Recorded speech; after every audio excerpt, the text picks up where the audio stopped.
Hi, I'm Sheila Layton. Welcome to the Beyond Coincidence Show, where every moment holds a miracle and we talk about seeing the hand of God in our lives. Call it a God wink or a tender mercy or whatever you want. Everyone on this show has seen the hand of God or their higher power in their lives in a very real and personal way. Welcome to the Beyond Coincidence podcast. So today I have a guest, my friend Pat. I have known Pat for how long? How long have you and Sarah been married? 15 years. 15 years? Is that when did you guys move into the Mackenzie ward when you were first married? No, probably 10 or 11 years ago. Okay. Yeah. Okay, so 10 or 11 years.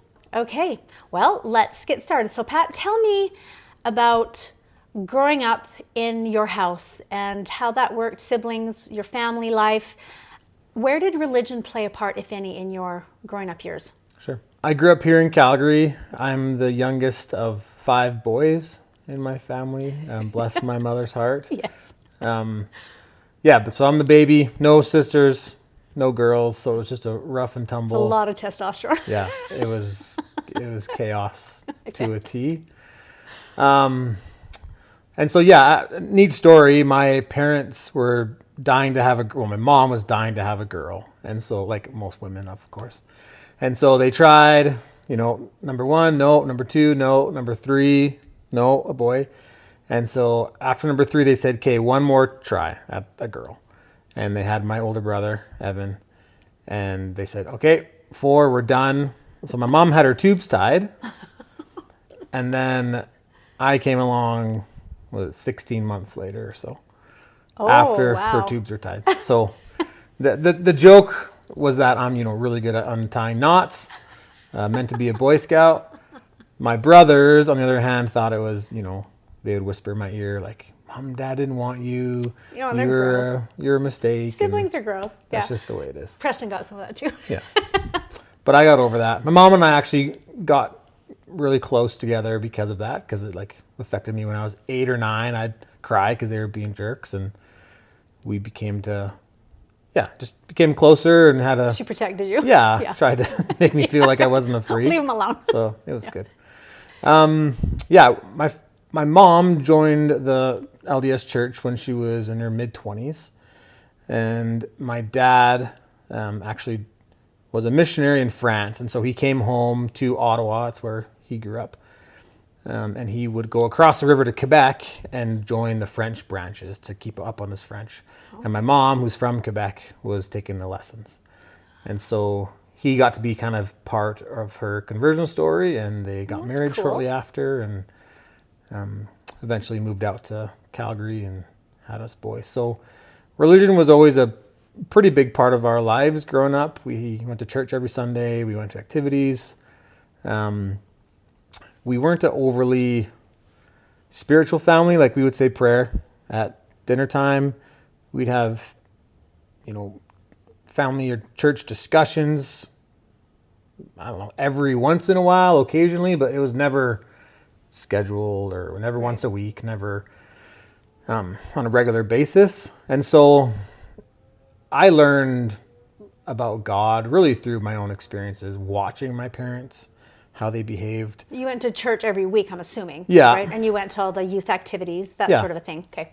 Yeah, so we went on a regular basis and, knew the simple stories and the scriptures and those basic things and prayer. And my parents encouraged us to read our scriptures and to pray, but we didn't do it as a family very often or regularly. And so it was more of a self-guided experience than a parent-led one.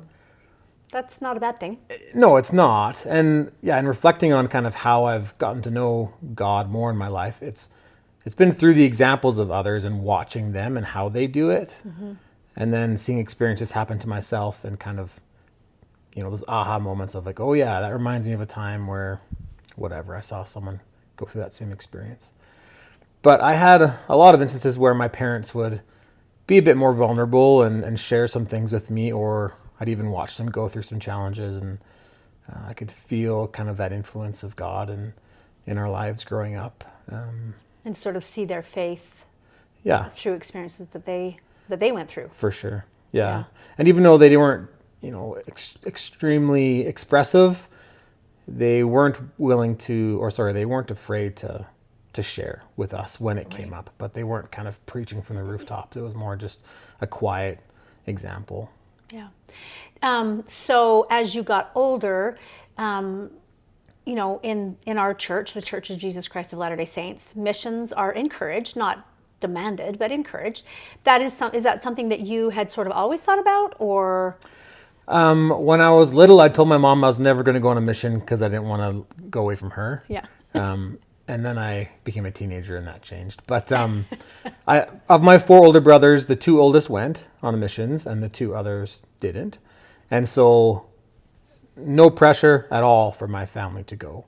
I kind of saw the experiences my elder brothers had and was really excited about that potential, but I wasn't like determined to go on a mission as a teenager. Mm-hmm. So it was kind of up in the air. But I had some really good friends who were, you know, definitely going to go on missions and decided early on that they were going to go, and their influence helped me kind of make that decision. And through some other leaders and people like that encouraged me to go, things weren't going great in my life. And so I thought, hey, why not? Why not go? Why not try this? Yeah. So did you go at 19? No, I was 20. You were 20. Okay. Yeah. Which was part of kind of me really getting to know God. Was as a teenager making some dumb choices like every teenager does. Exactly. And just faking it a bit for a year or so. Like I'd still go to church. Yeah. Everyone saw me as that, like happy-go-lucky kid. You know what, Pat, though? I think that's so normal for teenagers. Often look at each other and they think, oh, they got it all together. Oh, they got it all together. And none of them have it all together. Right. And everybody says, because I served in Young Women's for so many years, and they will be like, oh, I'm so lonely. I don't have any friends. They're all saying the same thing. Yeah. It's like, guys, get it together because you're all saying the same thing, right? And honestly, fake it till you make it is a thing. Sure. I feel like when it comes to God and religion and trying to figure out your path. Right. Because you look at somebody and you think, even a brother, you look at them and you think, oh, I got to do it that way. I can't do it that way, or whatever. And so then you feel like a failure because your path isn't like theirs. When if we could teach the young people that, listen, your path is your path and it's okay. Find your path and do it, but do it. Right. Right? Yeah. So it sounds like you kind of went through some of that.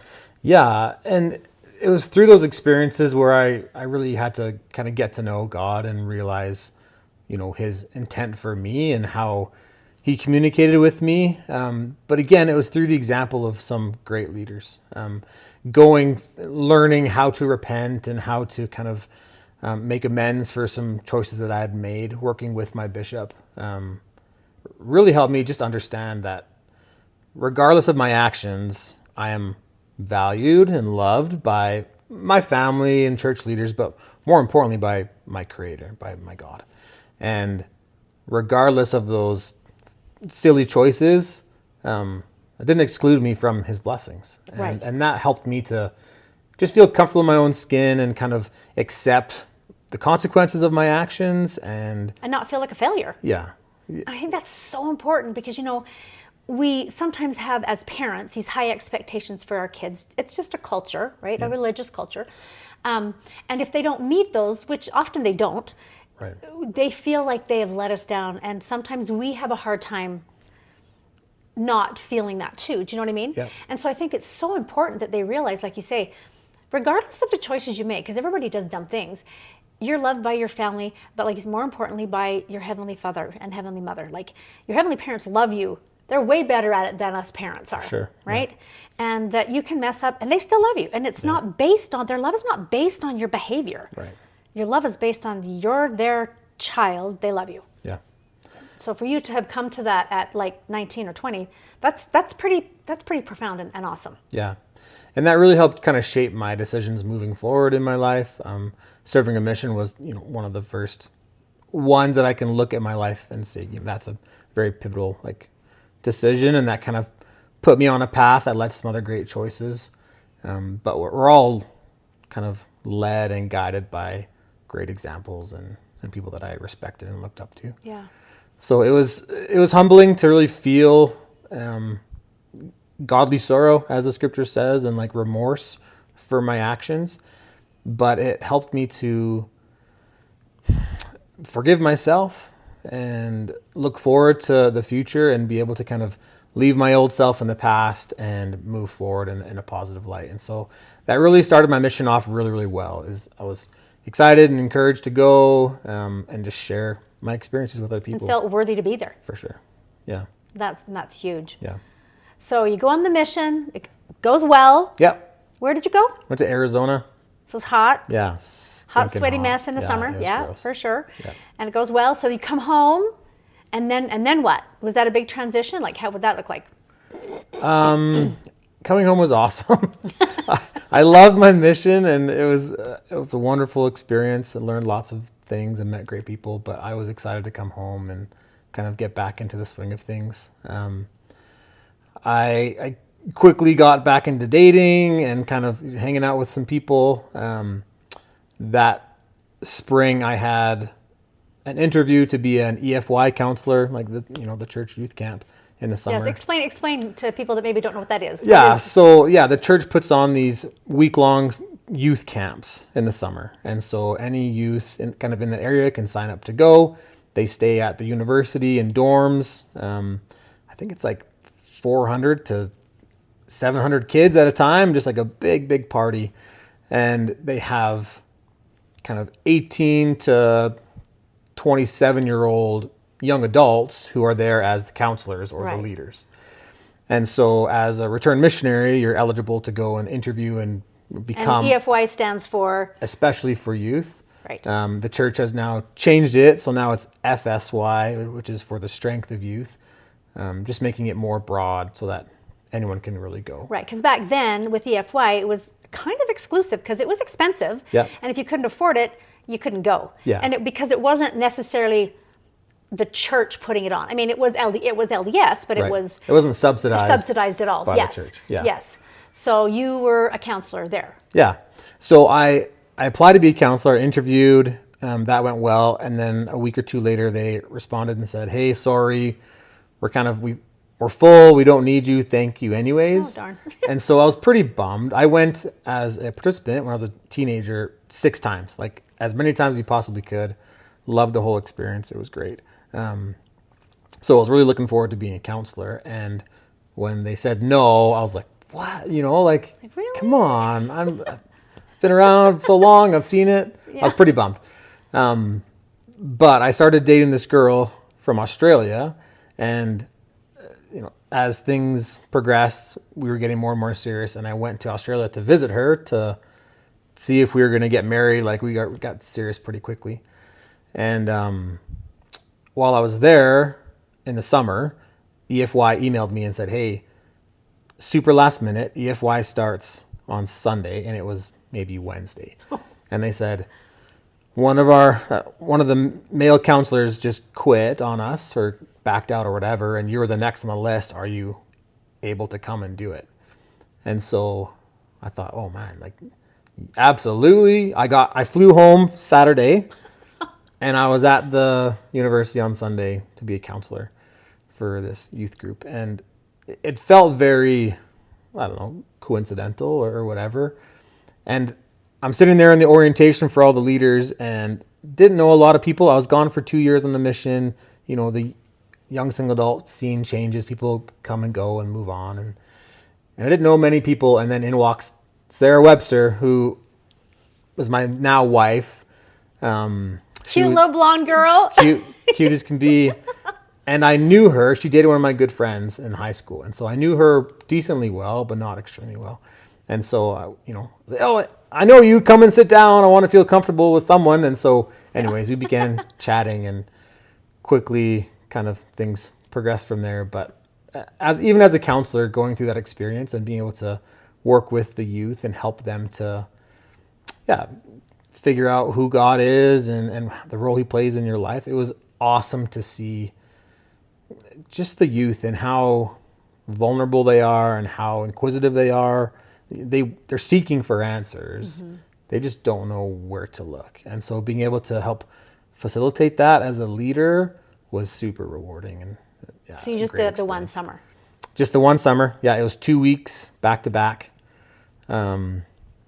Also, it was just, you just did 2 weeks, was it? Yeah, straight, just 2 weeks. Yeah. And that's all there was. Oh, that's all there was then. Yeah, in Calgary. Yeah. And so I was still dating my girlfriend from Australia. When I left, we were a bit rocky. Things didn't go great the last couple of days. And then, she was mad that you were just leaving. No, my flight was booked already to go. Like, I was there for 3 weeks. It went well. We were looking at talking about getting married, and things are going really well. But we got in this fight, and whatever. We were kind of on a break-ish, let's see how things go. You go back home, and we'll talk in a bit. Yeah. And back then, in 2009, I had a cell phone, but I wasn't texting on all the time. And so during EFY, I just didn't have it with me. And so I spent the whole first week as much as I could with Sarah, because she just draws you in. If you ever heard her laugh, it's infectious, and I just wanted to be around her a lot. We weren't paired up as counselors. She was a different group's leader, but I made whatever efforts I could to be around her, and we could quickly feel something kind of developing there. And by the end of the second week, Sarah told me that she was pretty sure she loved me, and that she had a spiritual experience that said that we were supposed to get married. So, but she didn't say that right away, did she? She did. Oh, she did. Did While that I was freak you still out? dating the other girl. Oh. She said, "Listen, I think I love you, and I feel like we're supposed to be together, but I know you have a girlfriend, so figure that out. Let me know. I'll be here." And did that freak you out, or were you just no, I was like, "This is awesome." You're like, okay, I don't have to even make a decision. Yeah, it was great. And then the girl from Australia, actually, she kind of came back and said, "You know what? This break has really showed me that we're supposed to be together. So let's make a go of this." And so I asked my mom, I was like, "Hey, both of these girls asked me to marry them. What do I do?" And Pat, you're hilarious. my mom, bless her heart, just said, "Whatever you want to do, you live your life, but it would be a long way to travel to see my grandkids in Australia." Oh, and yeah, so that's true. I was like, "All right, there you go." So anyway, Sarah and I started dating, and we were married 16 weeks later. From dating someone else to married in a couple months. He moves fast, Pat. Good 15 job. years ago, so it worked out quite well. Yes, it did. Okay, so I'm assuming there's another experience that you want to share. So let's get into that. You can give whatever backstory lead up you need to, whatever you feel comfortable sharing. Just hand it out. So I've had lots of different experiences throughout my life that have really helped me know God and learn how he communicates with me. I think for me, what I've learned is I experienced him speaking to me through my feelings. And I assumed everyone did. The scriptures talk about like a burning in your heart and, feeling a certain way. And so I just figured that everyone thought that way. But as I've met more people and talked about this with different people, when God says, "I'll tell you in your heart and in your mind," you feel it in your heart. I do. Feelings, impressions, where I've learned that other people have thoughts. That's me. That's more me. Like I very rarely feel. Right. But I just have thoughts pop into my head that I'm like, I know that's not mine. Right. And I think they're a bit connected, obviously. Oh, for sure, yes. But I'm more, like emotional and... I just find it fascinating. Yeah, it's so cool. Yeah, it's very cool. And so, throughout my life, I've felt that influence and that direction and that relationship with God grow and develop. One time in particular for me that has really helped me to know God better was Sarah and I moved from Calgary to Regina, Saskatchewan for work. Which is how far away? 7 hours. Pretty far. Yeah, pretty far. Away from both of your families. Yep. Yeah, no affiliations, anybody there. Just work said, "Hey, we need someone, so go." And so we did. And pretty reluctantly, but we did. My boss is a great guy. When he says go, you just do what he says. Yeah, he is. And so we were there kind of learning to fit in. And then COVID kind of shut the world down, and we were a bit concerned about the future and stuff. How long had you been out in Saskatchewan when COVID hit? Just a year. You just been a year, so Yeah. you're still kind of feeling it out. And Yeah. was the church very big out there? Like how? No. No. So there's 3 congregations in Regina, and then a lot of like smaller ones kind of outside. And you guys were smaller right in cities. Regina. And we were in the city. And so we got to know some people okay, but we were just there for a year, and then all of a sudden, kind of world shut down, and we weren't going to church, we weren't doing anything. And then in the gradual pickup in August of 2020, they asked me to be the bishop. Now what? Now what's a bishop? So yeah, in our church, the bishop is the person who runs the whole congregation. Kind of like a pastor. Yeah. Right? Yeah, exactly. A very, very unpaid pastor. That's right. You don't get paid. No. And so it's totally voluntary. You don't like campaign or anything.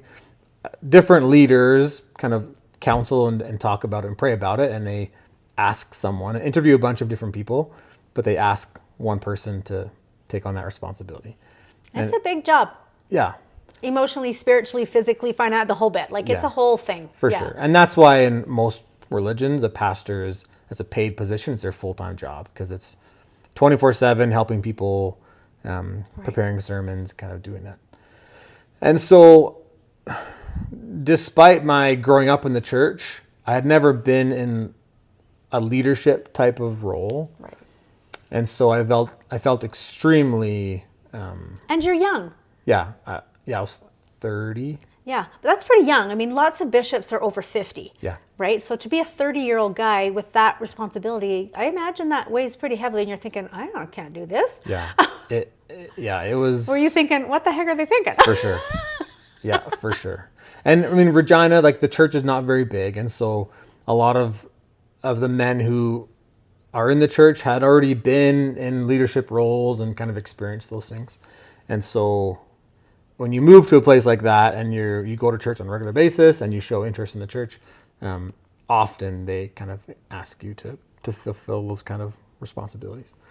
So anyways, the man in charge of the congregations asked me, kind of met with my wife and I over Zoom because we were actually in Calgary for the weekend, but said, we've prayed about it and we feel like you are, God wants you to be the bishop of this congregation.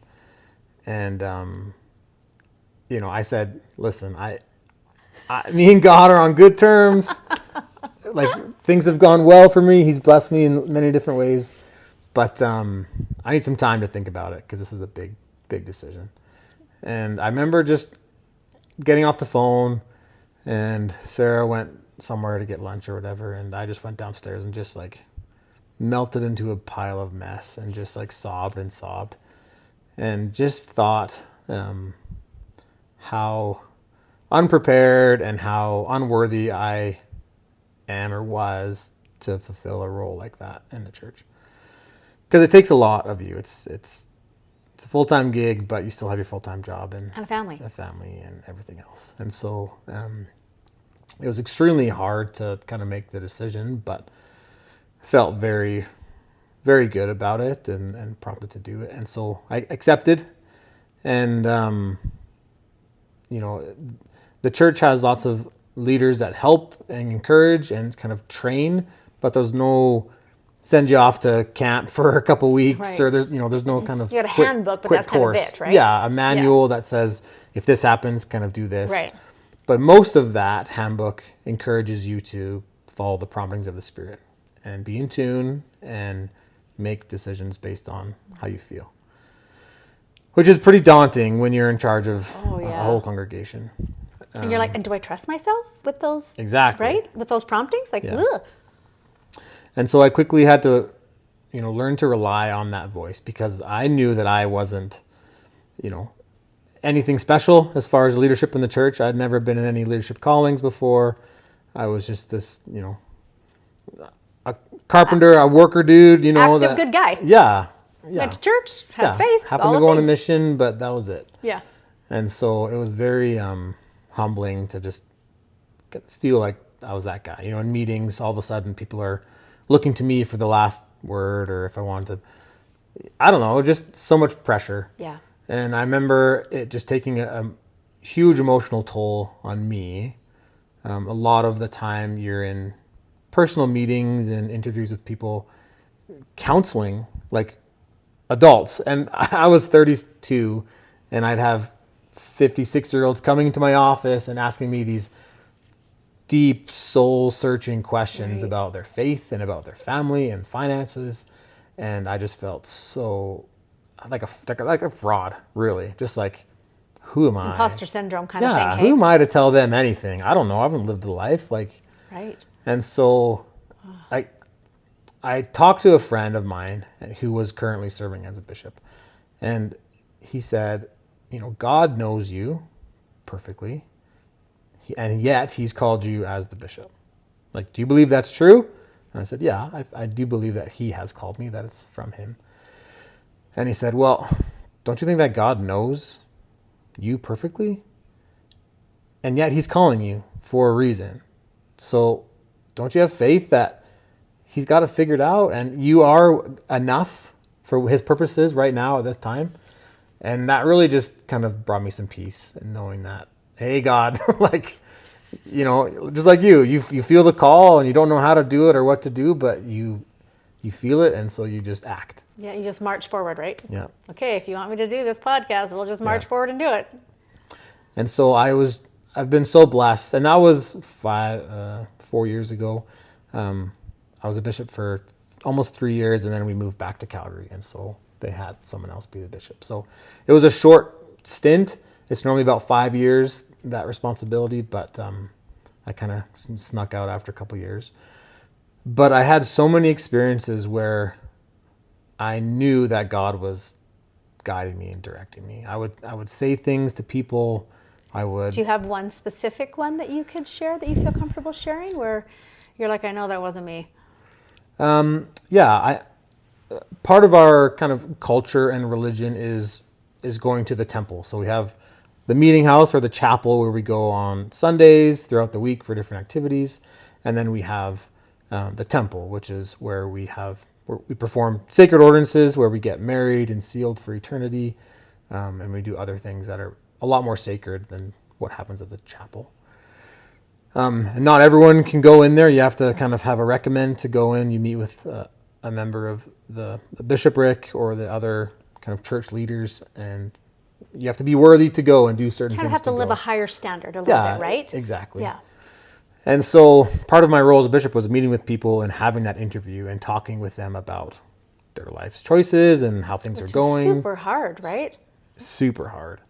And I remember meeting with this sister, and she was kind of expressing to me how she just didn't feel worthy and felt like she was making choices that God was unhappy with and didn't feel like she was worthy to go there. And I remember just looking at her, and I couldn't quite express it in words. I'm not a very eloquent person, but just the love that I could feel from God to her was just like tangible. It just, I couldn't express it adequately enough.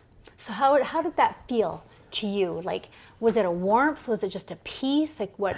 I know it's probably really hard to describe. Yeah, it was just clarity. It was just like a perfect understanding of her worth in God's eyes. And it's cool though. Very hard to describe, but you could feel it though. You could feel God's love for her. Yeah. And I kind of felt, not as if I were God, but I felt what I think God would probably felt towards her. Like, you are my daughter. I love you. You are doing so many good things in your life. Give yourself some credit. Yeah. Yeah. Love yourself a bit because I do endlessly. And it was hard to watch. But you were able to express that to her, right? Yeah, I was. And I tried best as I could. Her whole life didn't turn around in a second. It wasn't just an awesome story, after that. But just feeling what I think God feels when he thinks about us. It was just super humbling. And it's helped me in every aspect of my life as a father, as a husband, just being able to see people how I think God sees us in this perfect way with just perfect love regardless of the choices that we make. Wow. Yeah, that's cool to be able to, like you say, sort of feel that, because that's so important. If you, especially even just for yourself, for your children, for your wife, like, I've felt what God feels for us. Yeah. Like, even when you feel like you've had a crappy day or you've been a bad husband or whatever, you know now what that feels like. Like, that's a gift. Yeah. I mean, you know, we can feel God's love for us maybe, but in that capacity as a bishop, obviously God wanted you to feel that so you could share that with that lady so that she knew that she was loved. Because I think that's part of it, right? Is we don't get it, and maybe we don't feel worthy of that love, or why would God love me? I'm just one little person of billions of people, you know. But I think what you were feeling was something very individual, right? And very profound. Yeah. Yeah, and it's helped me as I've met with other people and became friends and work associates or whatever, to really look through the superficial and the facade that we're all trying to put on and pretend that we're people that we aren't, and really just see into people's hearts and be able to show some love and compassion and sympathy and just and be there. And that's in my relationship with God and Christ. That's something that I've held really tightly onto, is that feeling of connection and of love as their son and as his brother, you know, to feel that they understand me, they know me, and I can make silly choices, but I'll never be unworthy of their love. Yeah. And you know, I mean, maybe that was why that you were called, is part of that was for you to know that, like, to learn that at that young age, like, you know, in your early 30s, that will carry you now through the rest of your life, because hard things come. Yeah. And, you know, I know you guys have had some hard things, and to just know that God loves you no matter what, right? Yeah. Okay, so unless you have anything else, I have my final question for you. Go ahead. Okay, so why do you think recognizing the hand of God in your life is important at all?